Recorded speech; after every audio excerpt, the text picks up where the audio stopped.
मैयानि थान्दै मेलाव जों माखासे CWC सेन्ट्रेल वर्किं कमिटिनि जि मेल दङमोन बेयाव जोङो माखासे थांखि आजावदों आरो बेखौ जोङो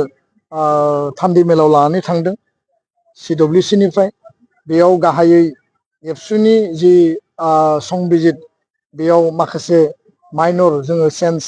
बा एमेन्डमेन्ट खालामनायनि थाखाय मोनसे कमिटि दानो नागिरदों आरो बे कमिटिया गुबुन गुबुन लेयाराव जोंनि आगुनि दैदेनगिरि आथिखालनि बिबानगिरिफोरजों सावरायनानै अपिनियन बिल्डआप लागोन जे एबसुनि बिबाननि समा 2 बोसोर बेखौ 3 बोसोर खालामनो हायो नामा खारन 2 बोसोरा जथेस्थ खम जायो थांनाय समफोराव बे 2 बोसोरानो जोंनि थाखाय जथेस्थ माने मजबुतै बे रान जाबोदों बे समनि थाखाय बे गासैबो थिगैनो दङ किन्तु दिनै जोंनि हाबा मावनाय जोंनि जि माने कायदा कौशल दिनै गणतान्त्रिक भाबै जोंहा हारि दानायनि हारि सिबिनायनि जे खामानि मावनायनि बे थासारि समखोन्दोआव जोङो बेखौ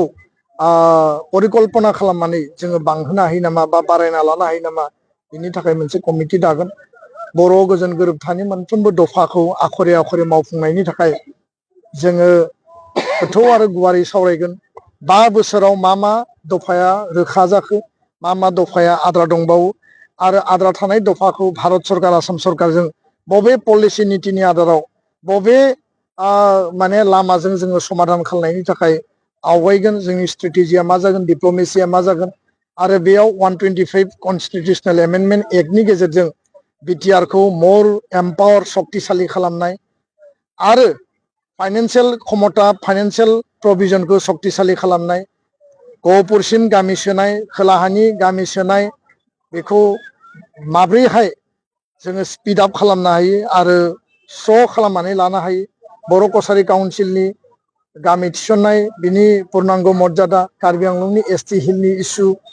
बेखौ जोङो थिग खालामदों स्कुल प्रभिन्सियेलाइजेसनखौ लानानै जोङो गोथौ आरो गुवारै सावरायगोन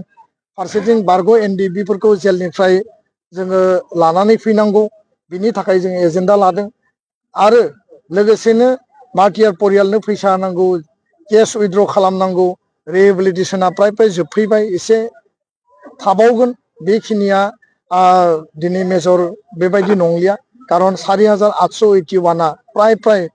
माने रिहेबिलिटेसन दिनै मोनबाय दा NDB नि मोनसे इस्यु थाबाय NDB रिलेटेड बारग' NDB आरो एकर्डनि माखासे इस्यु थाबाय रिलेटेड जेंनाफोर थाबाय फारसेथिं बर'नि माहारियारि आफाद आरो गौथुमफोरखौ खौसे खालामनानै हाबा मावलांनायनि थाखाय जोङो थांखि आजावगोन हारि दानायनि थाखाय गुबुन फारसेथिङै बड'लेण्ड ओनसोलाव आसामाव थानाय ट्राइबेल माहारियारि आफादफोर आरो गुबुन गुबुन माहारियारि गौथुमफोरजों एबसु दुलाराय बर' फरायसा आफादा बिदा गिदिरनि रल लानानै जोङो ज'यै खौसे हाबा मावलांनायनि गेजेरजों जोंनि ओनसोलखौ आरो बिथांमोननि जेंना जेंसिखौबो जोंनि खहा जायै बायदि जिखिनि जेंना दङ बेखौ सुस्रांनायनि गेजेरजों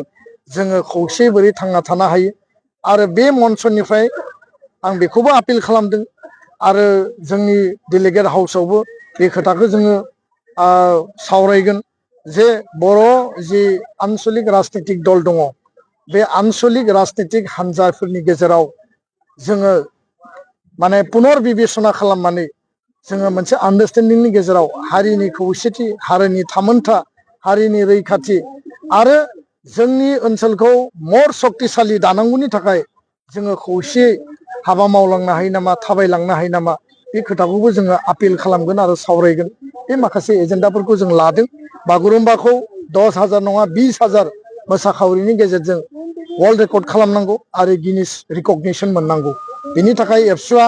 5-10 हाजार भलुन्टारि सापर्ट होनानै मोसाखावरि दिहुननांगौब्ला जोङो जायफोर अर्गेनाइजिं कमिटि बा सरकारनि जायफोर डिपार्टमेन्टआ खुंफुंगोन बिथांमोनखौ मदद होनो थाखाय जोङो रेडि आरो बेखिनिखौ जोङो मैया डेलिगेट हाउसआव जोङो सावरायदों आरो रिजलिउसन मोनसे ड्र खालामदों बेखौ जोङो सावरायनायनि गेजेरजों जों डिसिसन लागोन गोजोन्थों।